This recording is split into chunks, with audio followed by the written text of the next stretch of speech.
Anwarul Alam Chowdhury events গ্রুপের chairman এবং একজন বিশিষ্ট ব্যবসায়ী ও শিল্পোদ্যোক্তা। 2007 থেকে 2009 সাল পর্যন্ত বাংলাদেশ পোশাক প্রস্তুতকারক ও রপ্তানিকারক সমিতি BGME এর সভাপতি ছিলেন তিনি। ঢাকা ইউনিভার্সিটি অ্যালুমনাই অ্যাসোসিয়েশনের সভাপতি এবং ইন্টারন্যাশনাল চেম্বার অব কমার্স ও বাংলাদেশ ফরেন ট্রেড ইনস্টিটিউটের এক্সিকিউটিভ বোর্ড সদস্য হিসেবেও দায়িত্ব পালন করেছেন। বর্তমানে দ্বিতীয় মেয়াদে দায়িত্ব পালন করছেন বাংলাদেশ চেম্বার অব ইন্ডাস্ট্রিজের সভাপতি পদে। আজ আমাদের সঙ্গে দেশ বাণিজ্যের আলাপে আছেন দেশের শীর্ষস্থানীয় এই ব্যবসায়ী নেতা। স্বাগত দেশ বাণিজ্যের আলাপে। আপনাদের সঙ্গে আছি আমি সাদিয়া লাবনী। অর্থনীতির কঠিন হিসেব সহজ আলাপে উপস্থাপন করতেই আমাদের এই আয়োজন। যেমনটি বলছিলাম, আজ আমাদের সঙ্গে আছেন বাংলাদেশ চেম্বার অফ ইন্ডাস্ট্রিজের সভাপতি আনোয়ারুল আলম চৌধুরী পারভেজ। আপনাকে স্বাগত দেশ বাণিজ্যের আলাপে। ধন্যবাদ আপনাকে। আপনি আমার নামটা পুরোপুরি সুন্দরভাবে বলতে পারছেন বলে, কারণ আমার নামটা অনেকে কিন্তু গন্ডগোল করে দেয়। জি ধন্যবাদ। ইভেন্টস গ্রুপের চেয়ারম্যান, একজন সফল ব্যবসায়ী, শিল্পোদ্যোক্তা এবং ব্যবসায়ী নেতা, এতগুলো পরিচয় আপনার, এর মধ্যে সবচেয়ে ভালো লাগে আসলে কোন পরিচয়টা দিতে? যেহেতু বিজনেস লিডার হিসাবে সমাজে স্বীকৃত, স্বাভাবিকভাবে এটাকে খারাপ লাগে না। অন্তত কেউ আমাকে রাজনীতিবিদ বলে না, ওখান থেকে আমি একটু দূরে। তাহলে ব্যবসায়ী নেতা যেই পরিচয়টা, এটা আপনি এনজয় করেন? খুব একটা খারাপ লাগে না। আচ্ছা, আপনার ছেলেবেলা সম্পর্কে আসলে জানতে চাই। আপনার আমার ছেলেবেলা তো আমি গভর্নমেন্ট ল্যাবরেটরি হাই স্কুলে পড়াশোনা করি। আমরা 74-এ আমি ওখান থেকে বের হই, তারপর ঢাকা কলেজ, এরপরে ঢাকা ইউনিভার্সিটি ম্যানেজমেন্টে, এবং তারপরে আমি বাইরে চলে যাই। ওখান থেকে MBA করে আমি এখানে আসি। সো ছোটোবেলায় আমি একটু বলতে পারেন যে সব কিছুতে মনে হয় যে কেন আমি পারবো না, বাট পারতাম না কিন্তু ওইভাবে। কিন্তু পেরেছেন। হ্যাঁ, তো এটা হয়তো অনেকে এখন মনে করে যে আমি হয়তো কিছু পারি। আপনার ইভেন্টস গ্রুপ বাংলাদেশের শীর্ষস্থানীয় একটা প্রতিষ্ঠান। আমরা আপনার ইভেন্টস গ্রুপের শুরুর গল্পটা একটু জানতে চাই। তখন আমার বয়স 24 যখন আমি ফার্স্ট শুরু করি। 24 বছর বয়সে আমি 65টা মেশিন দিয়ে আমি শুরু করি মিরপুরে, এবং সেখান থেকে আমার যাত্রা।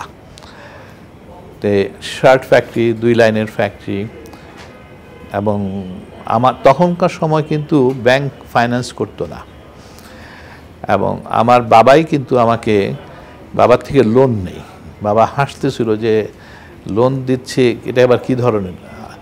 বাবা বলছে এটা তোমার টাকা, তোমাকে আমি দিচ্ছি। আমি বলছি না, এটা যদি লোন হয় তাহলে আমি নিতে পারি, এবং আমি 2 বছরের মধ্যে দিয়ে দিব। কত টাকা ছিল? হ্যাঁ, 20 লক্ষ টাকা। এবং সেটা কোন সময়ের কথা? 83 থেকে 20 লক্ষ টাকা। এবং সেটা কিন্তু আমি তাকে 2 বছর পরে কিন্তু আমি আর্ন করে দেই। তারপরে আস্তে আস্তে আমি কিপ গ্রোয়িং। সো এইভাবে আমার যাত্রা শুরু। তো আপনি যখন দায়িত্বে ছিলেন BGM-এর, তখন তো পোশাক খাত এখনকার মতো এত বড় রপ্তানি খাত ছিল বিষয়টা ওরকমও না।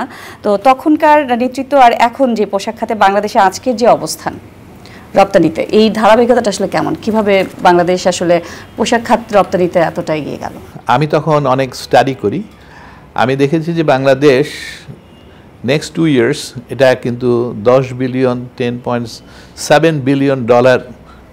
এক্সপোর্ট করতে পারবে, এবং 2012-তে এর $14 থেকে $15 বিলিয়ন মতন ক্যাপাসিটি আছে। আর বাংলাদেশ তখন অনেকটাই পৃথিবীর বুকে স্টাবলিশ হয়ে গেছিল নামটা, যে বাংলাদেশের মানুষ, বাংলাদেশের ইন্ডাস্ট্রি, এটা ওরা খুব কমিটেড, ওরা যা কথা বলে সেটা রাখে, এবং এটা প্রমাণ করতে চেয়েছি যে বাঙালি সবসময় পজিটিভ মাইন্ডেড। আমাদের এখানে টার্মিনাল হ্যান্ডলিং চার্জ একটা জিনিস আসছিল, এবং টার্মিনাল হ্যান্ডলিং চার্জ যেটা, এটা আসলে যারা এক্সপোর্ট করে FOB বেসিসে, তারা কিন্তু এই চার্জটা দিতে হতো না, দেওয়ার কথা না।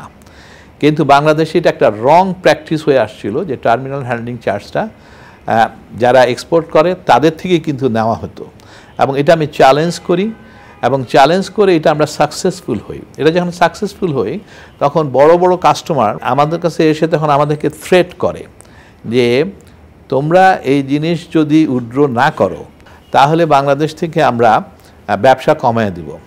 আমি তখন স্ট্রংলি বলেছি যে যেসব কাস্টমার ল্যান্ড অফ লকে রেসপেক্ট করে না সেই ধরনের কাস্টমার আমাদের দরকার নাই।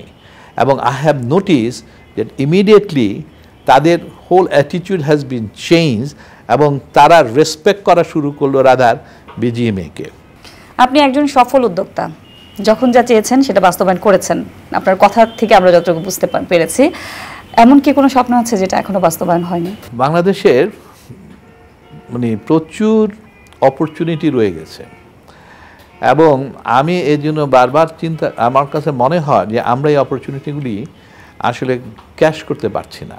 আজকে যদি পলিসি মেকারদের কথা বলেন, বর্তমান গভর্নমেন্টের কথাই যদি বলেন, দেখবেন যে ওরা কিন্তু ব্যবসায়ীদেরকে ধারে না, দে ডোন্ট ইন্টারেস্টেড।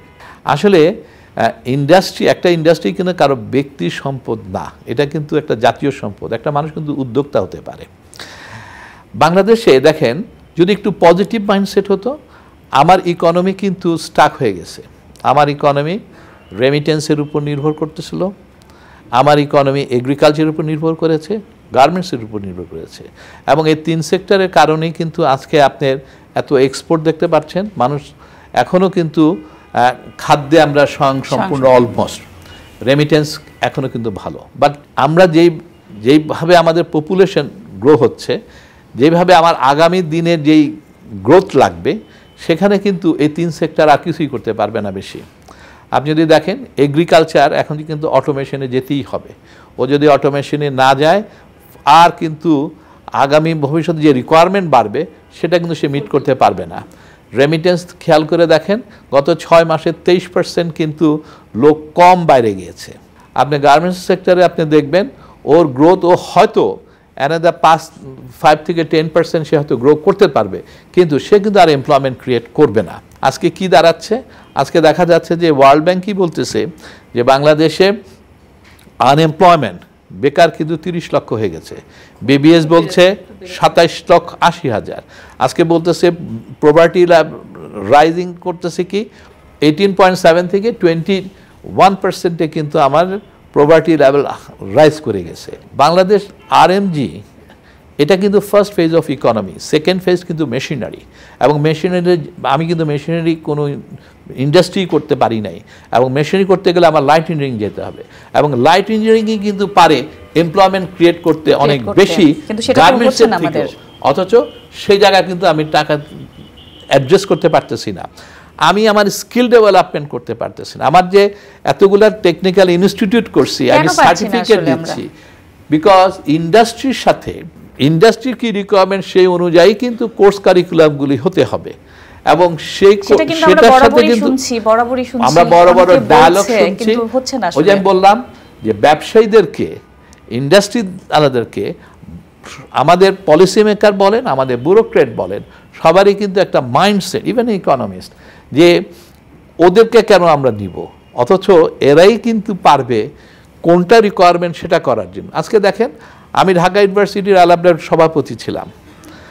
আমি ঢাকা ইউনিভার্সিটির সভাপতি থাকা অবস্থায় আমি ভিসিকে কনভিন্স করতে পারি নাই যে আমি একটা প্ল্যাটফর্ম করে দিতে চাচ্ছিলাম, যে প্ল্যাটফর্মে বিজিএমএ, বিকিএমএ, ঢাকা চেম্বার, এফবিসিসিআই সবাইকে নিয়ে ঢাকা ইউনিভার্সিটির একাডেমিক কাউন্সিলের সাথে আমরা একটা মিটিং করে আমি একটা প্ল্যাটফর্ম করব। ওরা দিবে কি ধরনের ইনোভেশন বা রিসার্চ দরকার, এবং সাথে সাথে ওরা পয়সা পেমেন্ট করবে, আর ইউনিভার্সিটি তার শিক্ষক, তার ছাত্র দিয়ে এই ইনোভেশনগুলি করবে। আমি ওনার পেছনে 5 বছর লেগে থেকে আমি ফেল করেছি। ওনারা আসতে রাজি না, ওনারা এন্ডোমেন্ট ফান্ড চায়। C the mindset. আমরা যদি কাজটা করতে পারতাম তাহলে কিন্তু এই দেশে কিন্তু সামনে কিন্তু অনেক কিছু কিন্তু সহজ সাধ্য হয়ে যেত।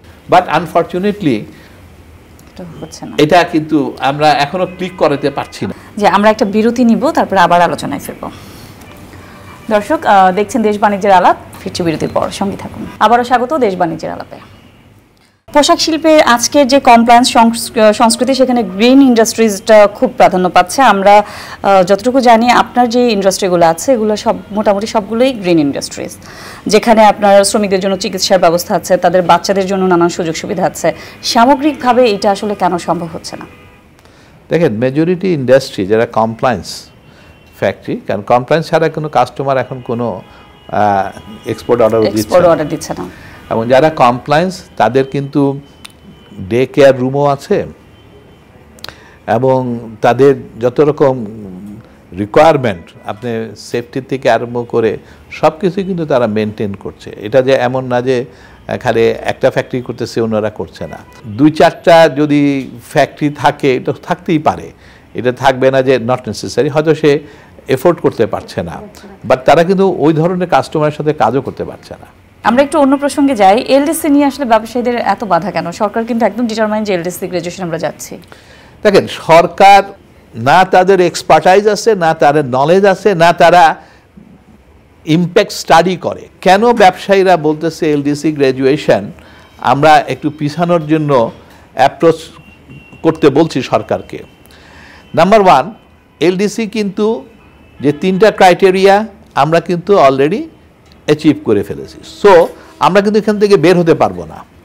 আমরা কি করতে পারি? আমরা অ্যাপ্রোচ করতে পারি যাতে এটা আরও 3 বছর বা 5 বছর পিছানো যায়। এটা অ্যাপ্রোচ করতে পারি। এটা হবে কি হবে না, that is a different story. কেন আমরা বলছি? বিকজ আমাদের প্রিপারেশন নাই। কেন প্রিপারেশন নাই? এখন দেখেন, এই যে আমি আপনাকে বললাম যে আমরা 3টা পিলারের মধ্যে দাঁড়িয়ে আছি, আমরা নেক্সট পিলার কিন্তু ডেভেলপ করি নাই। আজকে যখনই আজকে আমি এলডিসি গ্র্যাজুয়েট হয়ে যাব, আমি যদি এক্সপোর্টের কথা বলেন, আমরা কিন্তু জিএসপি বেনিফিটগুলি পাবো না। তখন আমরা কি করব? আমরা ধরুন পিটিএ, এফটিএ এগুলি করার চেষ্টা করব। আমি যখনই এফটিএ, পিটিএ করব, তখন দেখা যায় আমার ট্যারিফকে কিন্তু ডাউন করতে হবে। আমার যে ট্যাক্স, যে ইম্পোর্ট ডিউটি যেগুলি আছে সবগুলি কিন্তু কমায় দিতে হবে। এটা যখন কমবে তখন কি হবে? তখন দেখা যাবে যে আমার যে এনবিআর, ফার্স্টে আসি, আমার এনবিআর ইনকাম লাগবে, কিন্তু রেভিনিউ ওকে কালেকশন করতে হবে। এনবিআরের এখনই কিন্তু 35% ইনকাম হয় কিন্তু রেভিনিউ থেকে, এই ট্যারিফ থেকে। হ্যাঁ, এবং এনবিআর এখন পর্যন্ত তার সক্ষমতা বৃদ্ধি করতে পারে নাই, সে তার নেট বাড়াইতে পারে নাই। হ্যাঁ, এখনই কিন্তু তার এত শর্টফল। তাহলে এটা যদি কমে, তার ইনকাম আরও কমবে। আমি যদি একটু বন্দরের প্রসঙ্গে যাই, বন্দরে তো ট্যারিফ বাড়লো, 42% হলো। দেন বন্দরের টার্মিনালগুলো পরিচালনায় বিদেশি কোম্পানিগুলো দায়িত্ব পেয়েছে। এইসবের ইয়েতে আসলে আমাদের আমদানি রপ্তানি বাণিজ্যে কতটা প্রভাব পড়েছে? এখনকার সময় $1 যদি বাড়ে বা 10 টাকাও যদি বাড়ে, এটা কিন্তু আমার কস্ট অফ প্রোডাকশন বাড়ায় দিবে। এবং সরকারকে কিন্তু এই জন্য বলা হয়েছে যে যেই বন্দর প্রফিট করতেছে, তাহলে এখানে বাড়ানোর দরকারটা কি? দরকার হলো ওর এফিসিয়েন্সি কীভাবে বাড়ানো যায়। তার এফিসিয়েন্সি বাড়ানোর জন্য সরকার বাইরের অপারেটর আনতেছে। এবং এফিসিয়েন্টকে আনার উদ্দেশ্যটা কি? কস্টকে আরও কমানো। এখন এফিসিয়েন্টকে আইনা আমি কস্ট, আমার উপর আবার কস্ট বাড়ায়ও দিলাম, কোন বেনিফিটে? আমাদের কিন্তু কস্ট কমানোর কোনো প্রক্রিয়া মানে সরকারের কিন্তু নাই। এমনি কিন্তু ইন্ডাস্ট্রিগুলি বলতেছে সে কস্ট অফ প্রোডাকশন হাই। গত 15 মাসে তো অন্তর্বর্তী সরকার অনেক সংস্কার করেছে। এমন কোনো সংস্কার কি বাদ পড়েছে যেটা ব্যবসা বাণিজ্যের গতি বাড়াবে? আপনার কিছু কোনো পরামর্শ আছে সংস্কারের বিষয়ে? এই সরকার সব কিছুই কিন্তু তালগোল পাকায় ফেলছে এবং তাদের আসলে ম্যান্ডেট হলো একটা সুন্দর একটা ইলেকশন, জুডিশিয়ারিকে তাদের একটা সুন্দর রূপ দেওয়া। তারা বলতেছে তাদের অনেক রিফর্ম করেছে, এখন পর্যন্ত কিন্তু আমি ল অ্যান্ড অর্ডার ইমপ্রুভমেন্টই দেখলাম না। উল্টা আমি মব কালচার দেখলাম। উল্টা আমি দেখতে পাচ্ছি যে ব্যবসার যদি কথা বলেন, এই যে আজকে চিটাগং পোর্ট আমাদের সাথে কথা বলছে, আমাদের সাথে বৈষয়িক বলে এটা সলভ করবে, সেটা কিন্তু করে নাই। ওনাদের মতন ওনারা অপারেটরও দিচ্ছে, রেটও বলে বাড়ায় দিচ্ছে।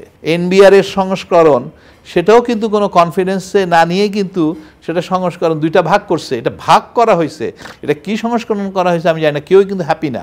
তারা আমাদের সাথে একরকম কথা বলছে আর গেজেট করছে কিন্তু তারা আরেক রকম। আচ্ছা, আপনি যেহেতু শ্রম আইন সংশোধনের ইস্যুতে আসছেন, তাহলে আমি সেক্ষেত্রে আপনার কাছে জানতে চাই যে এইটা পাশ হলো শ্রম আইন সংশোধন, এখনো তো পাশ হয়নি, উত্থাপন সংশোধিত হয়েছে যেটা, ওই ব্যাপারে আসলে আপনার দেখেন এটা গেজেট হয়ে গেছে, গেজেট হয়ে গেছে। হ্যাঁ গেজেট হয়ে গেছে। এখন জিনিসটা হলো যে দুইটা জিনিস বাংলাদেশের জন্য, বাংলাদেশের ভবিষ্যতের জন্য এটা একটা অশনি সংকেত আমি মনে করি। এটা কিন্তু এশিয়া দেশে কেউই করে, জাপানও সাহস করে নাই। এখন দেখেন আপনি সেটা করে বসে আছেন, আমি কোন কালচার, কোন সিভিলাইজড, কোন ম্যাচিউরড একটা নেশন যে আমি এটা সাইন করে ফেললাম। দ্বিতীয় হলো লেবার ল, সেখানেও 3-4টা ইস্যু আছে যেটা আমরা অবজেকশন দিয়েছিলাম, 3 পক্ষ মিলেই কিন্তু সেটাকে এগ্রি করা হইলো, অথচ পরবর্তী দেখা গেল যে তারা সেটা বাস্তবায়ন করেন, তারা উল্টা করে দিয়েছে। এখন এখানে কিন্তু সার্ভিস ওরিয়েন্টেড ইন্ডাস্ট্রি যদি হয় তাহলে এদেশে এত এমপ্লয়মেন্ট ক্রিয়েট করা যাবে না। লেবার ইন্টেন্সিভ ইন্ডাস্ট্রি আমার ভয় যে আগামীতে এখানে আর ওইভাবে গ্রো করবে কিনা। আপনার জীবনের অভিজ্ঞতা থেকে তরুণদের জন্য আসলে কোনো পরামর্শ আছে কিনা?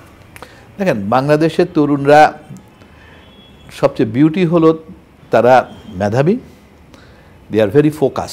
নাম্বার 1 হলো focus, number 2 they are very positive minded, এবং তারা কিন্তু ক্রিটিসিজম পছন্দ করে না, তারা ক্রিটিক্স পছন্দ করে। সো ওদের জন্য আমাদের রাদার আমরা এই যে আমরা যেই বয়সে আমরা এখন আসলাম, ইট ইজ আওয়ার টাইম যে ওদেরকে একটা প্ল্যাটফর্ম সৃষ্টি করে দেওয়া, যাতে করে তারা নিশ্চিন্তে তাদের যেই স্বপ্ন সেটা তারা বাস্তবায়ন করতে পারে, হোক সেটা চাকরিতে, হোক সেটা ব্যবসায়, হোক সেটা সাংবাদিকতায়, হোক সেটা শিক্ষকতায়। আনফরচুনেটলি আমি সেটার জন্যই কিন্তু কাজ করার চেষ্টা করি, এবং আনফরচুনেট আমরা এখন পর্যন্ত সেটা সাকসেসফুল হতে পারি না। জি, আপনাকে অসংখ্য ধন্যবাদ আমাদের সাথে যুক্ত হওয়ার জন্য। আপনাকেও ধন্যবাদ, দেশ টিভিকেও ধন্যবাদ, এবং দেশ টিভির দর্শকদেরকেও ধন্যবাদ। দর্শক, এই ছিল আমাদের আজকের দেশ বাণিজ্যের আলাপে। সঙ্গে থাকার জন্য ধন্যবাদ। আগামী পর্বে আবার দেখা হবে অন্য কোনো অতিথিকে নিয়ে। সঙ্গে থাকুন।